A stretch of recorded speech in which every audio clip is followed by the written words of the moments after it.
2,52, n'est-ce pas? Il croissait en stature, en sagesse et en grâce. Et Paul, n'est-ce pas, dans le livre de Timothée, chapitre 4, verset 15, il va dire à Timothée, mais que tes progrès soient évidents pour tous. N'est-ce pas, la lecture de ces quelques passages nous fait comprendre aisément que mais le chrétien ne doit pas s'asseoir lorsqu'il vient au Seigneur. Le chrétien ne peut ressembler à Christ s'il passe du temps assis. Voilà, parce que mais il faut d'emblée reconnaître que l'objectif lorsque nous sommes en Christ, c'est de croître. C'est vrai que lorsqu'on est au Seigneur, Dieu nous garantit le salut. Ok, nous vous le concédons, Dieu nous garantit le salut. Mais il faut comprendre que le salut passe aussi par la croissance. Nous devons croître pour ce salut-là parce qu'une fois nous avons le salut, il faut commencer à le vivre et à le manifester. Nous avons les dons et pour que ces dons arrivent à manifestation ou à l'éclosion, il faut le travail. Nous voulons porter des fruits. Pour que cela se fasse, il faut le travail. Et ce travail se résume par la croissance spirituelle. Donc elle est, pour être plus pratique en quelques mots, n'est-ce pas, elle peut se définir comme étant un processus, voilà, un processus par lequel le chrétien, donc l'enfant de Dieu, quitte l'état de charnel pour être un homme fait, selon qu'il est écrit, n'est-ce pas, dans Hébreux 5, à partir du verset 12 jusqu'à 14. Et n'est-ce pas, il faut tout de même souligner un fait qui est que lorsque nous parlons de l'homme charnel, nous ne faisons aucunement injure, parce que c'est la mauvaise compréhension des Écritures qui nous pousse à penser que le charnel est un païen. Bien au contraire, dans le livre de Corinthiens, Paul nous fait comprendre clairement, au chapitre 2, n'est-ce pas, à partir du verset 14 là-bas, Paul nous fait comprendre que il y a trois types d'hommes, l'homme animal, l'homme charnel et l'homme spirituel. Mais la bonne méditation nous fait comprendre que l'homme charnel et l'homme spirituel ont en commun la confession de foi, ils ont Jésus-Christ. À la différence que l'homme charnel est, n'est-ce pas, l'image du bébé spirituel. C'est un bébé, c'est un enfant qui est au lait. Voilà pourquoi dans 2 Corinthiens chapitre 3, à partir du verset 1, Paul dit ce n'est pas comme des hommes spirituels, n'est-ce pas, ce n'est pas comme à des hommes spirituels que j'ai parlé, mais aux hommes charnels. Voilà, donc aux bébés spirituels. Les bébés spirituels, ce sont les nouveaux convertis, ce sont les hommes qui refusent la croissance. Cela revient à dire que nous pouvons être un milieu chrétien, nous pouvons être anciens d'une église, nous pouvons même être leaders, pasteurs, prophètes, apôtres, évangélistes, docteurs de la parole par appel ou passer même par la consécration et continuer d'être, n'est-ce pas, mais des enfants, c'est-à-dire être des népios. Là aussi, il faut le souligner. Et lorsque Jean 1,12 dit à ceux qui l'ont reçu, à ceux qui croient en son nom, la parole a donné le pouvoir de devenir enfant de Dieu, il faut comprendre qu'il y a trois niveaux d'enfants à retenir, très important. C'est très important parce que il ne suffit pas de clamer haut et fort que nous sommes enfants de Dieu, mais tu es enfant à quel niveau? C'est la question que nous ne nous posons plus. Est-ce que tu es népios, donc l'enfant au premier niveau? Est-ce que tu es brephos, l'enfant au second niveau, donc l'enfant intermédiaire? Ou tu es ius, l'enfant spirituel, donc l'homme âgé? Donc c'est un peu cela, frère. Donc lorsque nous naissons, nous sommes enfants, tous enfants. Maintenant, il faut qu'on quitte le stade de népios pour être les ius, donc des hommes accomplis, des hommes faits. Et cela passe donc par la croissance spirituelle. Donc il faut tout de suite comprendre que pour une bonne croissance spirituelle, il faut que l'homme qui veut croître comprenne que sa croissance peut être influencée par certains facteurs. Donc il y a certains éléments qui influencent soit positivement, soit négativement votre croissance spirituelle. Parmi ces facteurs, n'est-ce pas, de la croissance spirituelle, nous avons cité, n'est-ce pas, le temps. Donc il y a le temps, et le temps, nous ne parlons pas du temps chronos, qui est le temps des hommes. C'est vrai que ce temps agit, bien entendu, nous avons besoin d'être, n'est-ce pas, dans un temps bien précis. Nous avons besoin d'évoluer, et la preuve, notre corps se développe en respectant ce temps. Pour qu'un enfant arrive à bien voir après la naissance, il faut un temps donné à ses yeux, il faut un temps donné à ses pieds pour qu'il marche. En tout cas, nous ne pouvons pas croître loin, n'est-ce pas, du temps. La croissance spirituelle s'est faite dans le temps, le chronos. n'est-ce pas? D'autres appellent l'escato. Il y a aussi, n'est-ce pas, un temps qui appartient à Dieu plutôt que le chronos, parce que le chronos, c'est le temps des hommes, il est limité, on peut le calculer, n'est-ce pas? On peut l'arrêter, le temps des hommes. Et ce temps des hommes condamne, nous l'avons déjà dit dans des enseignements précédents. Il y a donc d'une part le temps des hommes, donc le chronos. Il y a d'autre part le temps métaphysique, donc le temps fort, le temps de Dieu, n'est-ce pas? Le kairos. C'est pourquoi vous pouvez voir des gens qui ont 12 ans, qui ont une croissance spirituelle très élevée. Pourquoi? Mais vous allez me dire que ils sont très jeunes en âge. Oui, mais ça c'est le chronos, c'est le temps des hommes. Mais qu'en est-il du kairos, du temps de Dieu? Vous allez vous rendre compte que la question du temps, parce qu'elle est mal comprise dans les églises, frères, il y a des guerres. Il y a des frères qui veulent commencer à enseigner, qui veulent prêcher, mais pour beaucoup autour d'eux, pour les leaders, pour les anciens, mais ils estiment que le temps n'est pas arrivé. À croire que dans les églises, mais beaucoup détiennent le temps des autres. Et lorsque nous parlons du temps qui n'est pas arrivé, de quel temps faisons-nous allusion? Est-ce que c'est le kairos? Le kairos, c'est le temps de Dieu, il ne dépend que de Dieu. Le chronos, c'est le temps des hommes. Alors c'est pourquoi dans les églises, il y a les gens, frères, qui ont reçu l'appel, qui ont reçu de Dieu l'ordre de parler, mais qui ne parlent pas. Pourquoi? Parce que certains hommes, n'est-ce pas, leur disent que le temps n'est pas arrivé. Donc le temps des hommes n'est pas arrivé certainement, mais le temps de Dieu est arrivé.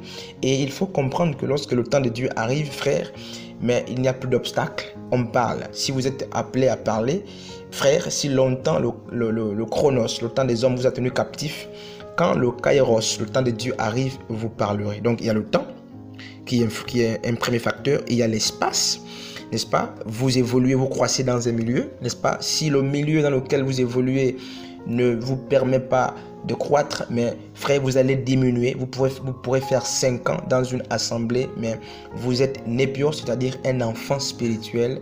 Pourquoi? Non pas que vous n'avez pas la volonté, mais parce que le milieu dans lequel vous êtes n'est pas propice. Vous avez à côté du temps, de l'espace ou du milieu, n'est-ce pas, le maître, donc le conducteur religieux.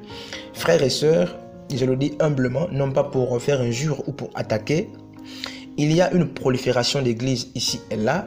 Il y a des églises qui naissent et il y a aussi une prolifération d'hommes de Dieu, voilà. Mais comment comprendre que l'impact n'est plus réel? Hier, les hommes de Dieu, n'est-ce pas, étaient très réduits. La quantité des hommes de Dieu était très réduite et l'impact était fort. Aujourd'hui, il y a plusieurs hommes de Dieu qui se lèvent ici et là. Comment comprendre que l'impact n'est pas, n'est-ce pas, très constaté? Mais c'est parce que pour nous les leaders, il y a plusieurs, n'est-ce pas, qui ont fui la formation. Ils ont simplement reçu l'appel et ils se sont contentés de l'appel. Frère, Paul, lorsqu'il reçoit l'appel, la Bible dit, n'est-ce pas, dans Acte 22, que Paul est allé au pied de Gamaliel, n'est-ce pas? Paul a pris la Torah au pied de Gamaliel.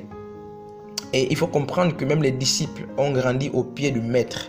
N'est-ce pas? C'est pour nous faire comprendre que l'appel est une chose, mais la formation en est une autre. Et pourquoi aujourd'hui nous avons dans nos églises les docteurs de nom, les apôtres de nom, les évangélistes de nom, les pasteurs de nom, mais dans le travail, ça ne rime pas. Les gens se sont arrêtés au niveau de l'appel, mais la formation ne s'y est pas, frère. C'est un problème de croissance véritable. Donc, à côté de ces 3 éléments, il y a aussi la qualité d'enseignement, frère. Pour qu'un enfant croisse, pour qu'un enfant grandisse, mais il a besoin d'une alimentation requise, proportionnelle à son niveau, à son âge. Donc, le temps, l'espace, le conducteur et la qualité d'enseignement sont là les 4 grands facteurs qui peuvent nous influencer, qui peuvent influencer notre croissance spirituelle. Et vous allez le constater avec, n'est-ce pas, le livre de 1 Samuel, l'histoire du petit Samuel avec Élie, n'est-ce pas? Et Samuel qui avait du mal à écouter la voix de Dieu, n'est-ce pas? Mais avait un conducteur qui l'a amené à comprendre quand Dieu parle, c'était Élie. Donc nous avons besoin d'être conduits à un moment donné, frère. Quand vous recevez l'appel, mais cela ne suffit toujours pas. Il faut la formation, il faut les conducteurs. C'est pas pour rien que Paul, lorsqu'il reçoit l'appel, il monte à Jérusalem après 3 ans, n'est-ce pas, en Asie, il monte à Jérusalem, n'est-ce pas, consulter les anciens.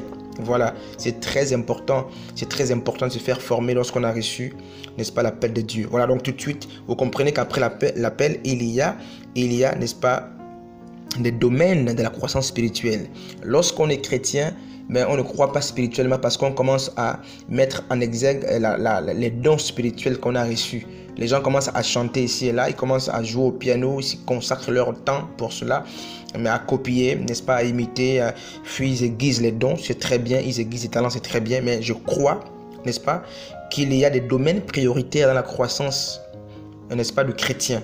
Il y a la foi qu'il ne faut pas négliger parce que on ne peut pas s'approcher de Dieu s'il n'y a pas la foi. Donc si votre foi n'augmente pas et ne croît pas, si elle n'est pas en croissance, votre croissance spirituelle sera, frère, éphémère. Elle sera faible, elle sera comme cette maison bâtie sur le sable, frère. Voilà, donc il y a la foi, n'est-ce pas, selon qu'il est écrit dans 2 Corinthiens 10, 15 et même dans 2 Timothée 1, 3, la Bible nous fait comprendre que la foi en Christ doit augmenter pour une bonne croissance spirituelle. Vous avez l'amour, voilà, donc je fais allusion non pas à l'amour storgé, donc l'amour de sang, non pas à l'amour philéo, donc à l'amour de l'amitié ou la relation, non, ou de simples connaissances. Nous ne faisons pas allusion à l'amour éros, nous parlons de l'amour agapé. Et l'amour que nous avons les uns pour les autres est d'abord l'amour que nous avons pour Dieu, selon qu'il est écrit dans Matthieu 22, 38 à 39. Tu aimeras Dieu de tout ton cœur. Donc cet amour-là, de toute ton âme, tout cet amour doit augmenter. Cet amour doit avoir ou connaître des évolutions. Et Colossiens 3, 15 et 2 Pierre, n'est-ce pas, 5, 8, nous font comprendre justement que l'amour doit augmenter à nous. La sanctification. Paul dit en 2 Corinthiens 7, verset 1 que notre sanctification n'est pas totale, elle doit être parachevée. Donc chaque jour qui passe, la sanctification en tant que fruit, selon qu'il est écrit dans Romains 6, 22, doit croître. Elle doit croître, elle doit croître, elle doit croître chaque jour, frère. Donc il y a une sanctification qui est totale, donc que nous avions acquise par le sacrifice de Jésus, mais il y a une autre dimension de la sanctification, celle qui consiste à se tailler, à se perfectionner, n'est-ce pas, chaque jour qui passe. Nous comprenons que chaque jour qui passe, le chrétien se perfectionne, le chrétien travaille. C'est pourquoi la Bible nous exhorte, n'est-ce pas, de nous sanctifier davantage. La foi, l'amour, la sanctification doivent augmenter, mais aussi nous devons, n'est-ce pas, avoir l'augmentation en grâce et en connaissance. Et nous faisons allusion ici non pas nécessairement à la connaissance épignosis, donc apprise, la connaissance que nous avions acquise au pied des hommes, mais nous voulons nous attacher plus à la connaissance gignosco, donc la connaissance révélée, la révélation des Écritures. Les chrétiens ont une connaissance, certes, mais beaucoup ont une connaissance standard. Elle n'évolue plus. C'est pourquoi nous avons les mêmes messages matin, midi, soir. Les chrétiens, les prédicateurs parlent le même langage. Mais pourquoi? Parce que beaucoup refusent de croître. 2 Pierre 3, 18 nous fait comprendre que nous devons croître, n'est-ce pas, en grâce et en connaissance de Dieu. Donc nous devons, frères, chaque jour chercher une chose nouvelle. Il y a un message nouveau que Dieu veut communiquer au peuple. Il y a une nouvelle dimension que Dieu veut communiquer au peuple. Il y a des révélations que Dieu veut communiquer au peuple. Frères, nous avons besoin d'aller à la quête de la connaissance, de la nouvelle connaissance. Et je préfère nous exhorter à être plus accrochés à la gignosco, la connaissance au-dessus des Écritures, la connaissance révélée. Voilà donc, bien aimé dans le Seigneur, mis à part les facteurs et les domaines, vous avez donc les moyens. Mais voilà, donc l'homme qui veut croître doit comprendre qu'il doit être exposé à l'alimentation spirituelle, donc à la discipline spirituelle. Nous faisons allusion à la prière, selon Jude 1,20, selon Ephésiens 4, 6 à 7. Il doit être exposé, n'est-ce pas, à la lecture de la parole de Dieu, d'après ce qui est écrit dans Jean 5, 39. Il doit prier, il doit jeûner, il doit méditer, sans oublier, n'est-ce pas, la communion fraternelle décrite dans, n'est-ce pas, Acte 2, 42. Donc, il faut tout de même la décision. Donc, l'homme qui veut croître doit décider de croître. Il doit croître par la prise de décision, par le renoncement d'un type de vie, n'est-ce pas? Et cela ne passe que par le renouvellement de l'intelligence. Frère, il faut le renouvellement de l'intelligence avant de se mettre à suivre dans l'obéissance le maître. Voilà donc la décision, le renouvellement de l'intelligence, n'est-ce pas, le suivi du maître et le renoncement de soi. Bien aimé dans le Seigneur, pour être plus précis, il faut, pour finir, comprendre que sans la croissance spirituelle, les dons que nous avons auront du mal, n'est-ce pas, à se manifester. Sans la croissance spirituelle, le fruit de l'esprit aura du mal, n'est-ce pas, à donner son impact. Déjà, il faut comprendre que les dons sont à différencier avec les fruits de l'esprit.